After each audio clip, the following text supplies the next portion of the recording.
Today I'm making a 15 spice curry chicken to keep us warm during a winter storm. You'll love this dish if you love spices as much as I do, so let's start cooking. It's always interesting to see how many pounds are left after cleaning.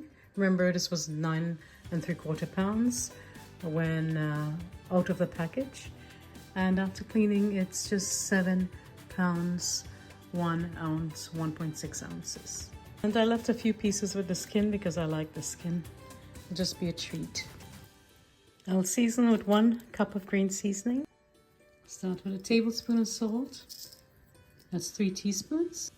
Add 2 more for a total of 5 teaspoons. 2 teaspoons black pepper. Again, I want to make this a very simple recipe for you.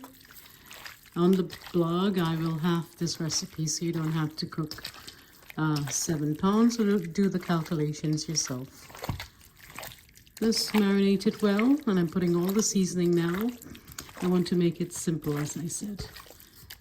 Some of the recipes we keep adding ingredients all through the cooking process, which can be very confusing. I want to simplify that process for you. And my seasoning contains scallions, cilantro, parsley, lots of garlic, red bell pepper. I'll leave the link to my green seasoning recipe below. And I'll also marinate this for a couple of days in a tightly sealed container or a resealable bag in the fridge.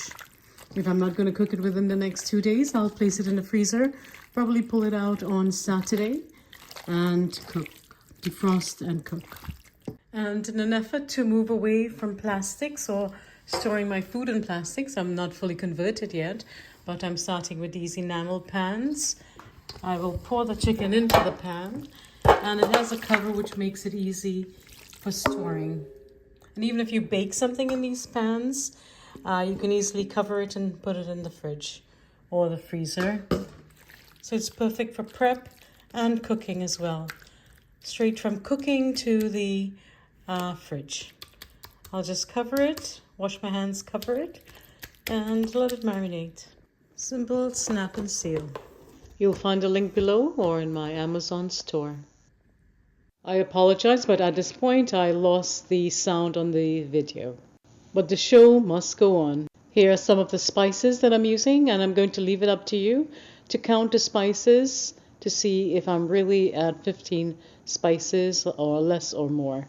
I have measured out curry powder or Trinidadian blend, turmeric, Kashmiri chili powder, garam masala, and ground coriander. In a large heavy bottom pot over high heat, I'll add in the whole spices, including the cardamom, the cloves, panch phoron, cumin seeds, the curry leaves, and the cinnamon stick.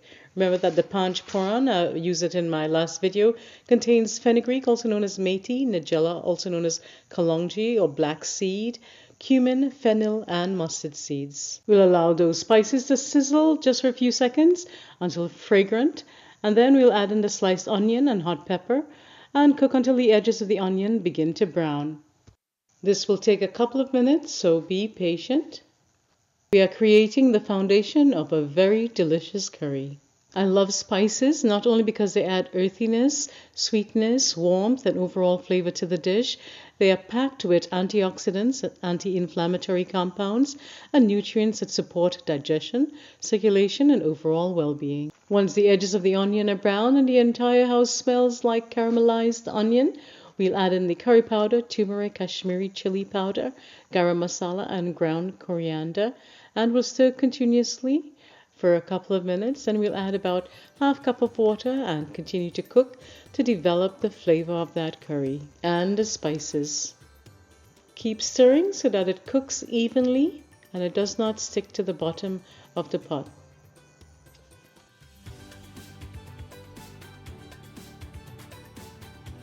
Next, add in chopped tomato, and I only had 1 plum tomato, so that's what I'm adding today. The original intention was to add 4 tomatoes, but we have to make do with what we have. If you have more, add more. Keep in mind that I'm cooking today about 7.5 pounds of chicken. But the printable recipe would be for half the amount, and I'm adding the turmeric since I think I forgot to add it earlier. As you can see, the curry is beginning to stick to the base of the pot, and that is a good indication that it's time to add the seasoned chicken in. And I made sure to bring the chicken to room temperature before adding it to the pot because we want it to cook evenly as well. Give it a good stir, mix well to combine, and coat that chicken with that delicious and flavorful curry base that we created. And if the heat is not on high, raise the heat to high because we want to bring the pot back to temperature. And keep stirring to bhunjie that chicken in that curry powder and the oil base. This is another key to developing intense flavor in that curry chicken. The chicken is being coated in that flavorful curry base that we created. We are searing it on the base of that hot pot, and flavor is continuing to be developed. So just be patient and continue stirring. I know I've said it before, but this is also key. Once the chicken is fully coated and the pot has come back to temperature, and you know that because you're seeing smoke starting to develop, you'll get ready to cover the pot and lower the heat. But first, add a little salt, and I'm adding a little salt because I sense that there isn't enough salt by the smell that's emanating from the pot. And this comes with experience. So I'm adding a little salt and I'm continuing to stir it. I'm going to get a cover it to reduce the heat to low and allow it to cook slow and slow. Allow it to release its natural juices and cook in those natural juices. Check the chicken every 10 to 15 minutes and give it a stir, not only to baste it in its own juices, but also to ensure that it's not sticking at the bottom of the pot. Remember, we're cooking it on medium to low or medium low. And as I promised in my last video, I'll show you some of the purchases I made in any given week.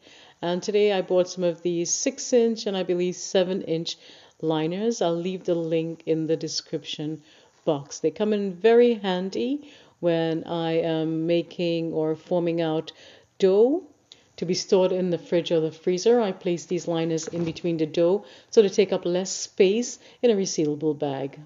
Also saves time when baking. There is no buttering of the dish and flouring. I just place one of these liners in. It's very convenient. I also bought this kitchen shovel, which you'll be seeing in my videos going forward. I love it. And we're coming towards the end of cooking, and you know that it's the end because the sauce has thickened or is beginning to thicken. The chicken is pulling away from the bone. And as I've said before, the chicken in New York releases a lot of liquid, and we do not really need to add additional liquid because if I were to allow this liquid to reduce and then add more liquid, this chicken is going to break up and start shredding, which is not appetizing to me. But if you live in a place where the chicken is tougher and does not release as much liquid, or if you cook it on a much higher heat and there's a very quick rate of evaporation, then feel free to add additional liquid and adjust the salt. And you can leave or cook it with as much or as little liquid as you like. Today the result is going to be on a little drier side because that's what I felt like today. But as I said before, make as much liquid or cook it with as much liquid as you like. But as you can see, it looks so delicious. The aromas are enticing. The salt is perfect and it's very flavorful, and I'm showing there how it's beginning. It's just at the beginning stages of shredding, so I do not want to cook this flavorful 15-spice curry chicken anymore past this point. If you think you'd like this kind of curry, give it a try. I'll leave the link to the full recipe below, or you will find it on the blog 15-Spice Curry Chicken. A Cooking with Ria original recipe where the flavors of the East meets the West. I'll be sharing this Instant Pot chicken soup on the blog very soon. Look out for it. And let's take a Leo commercial break for Leo's fans. Leo is out to the snowstorm, and we've had a couple of snowstorms since then. He is out looking to see what his dad is doing. He is braving the snow, the pile of snow. His dad is out there in the cold about to feed the birds because he knows I'll be very upset if the birds go hungry. So Leo is curious today, and let's see how long he stays out there. He is usually inside on his heated blanket.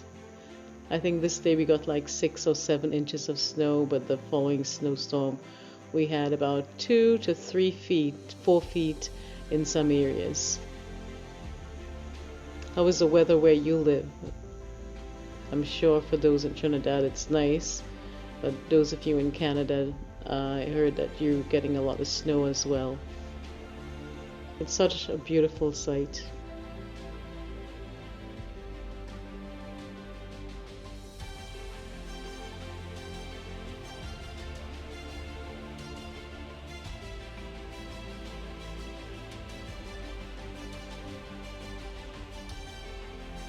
And for those of you with very good eyes, if you're seeing the base of my hammock or the hammock stand right by the back door, you're seeing correct. I've placed it there maybe a week ago. It was a nice day and I just hung the hammock on it and I had a lot of fun in the sun. And he's back inside where he's safe and warm. Now let me show you the front yard. Let's enjoy this beautiful, peaceful scene before I show you our final dish.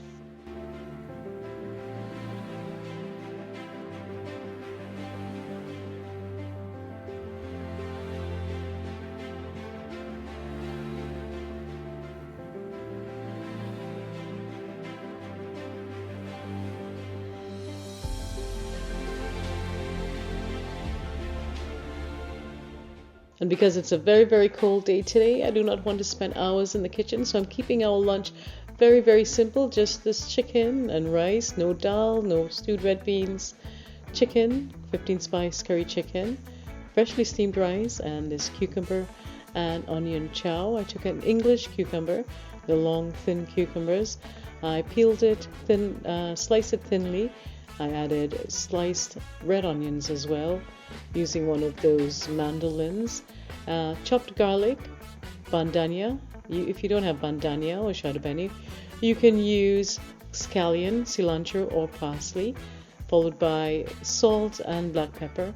If you wanted, you can add a little bit of extra virgin olive oil and apple cider vinegar as well, but I kept it simple. It was a great accompaniment to the 15 spice curry chicken. I will also include this recipe on the blog to inspire you or remind you when you forget that it's a great side dish, salad, to include with your meal. And that's all there is to it, my sweet friends. I hope you've enjoyed being in the kitchen with me today and seeing Leo. And I hope I've inspired you to try making this 15 spice curry chicken at home using all those spices I'm sure you already have in your pantry. If you like this video, give us a thumbs up, leave a lovely comment below, and subscribe if you wish to see more. Until next time, stay safe, be well, cook, share, love and enjoy. Bye-bye. Dinner, we enjoyed it with curry baigan and aloo with shrimp paratha, roti, wasap shot, and a salad. Bye-bye.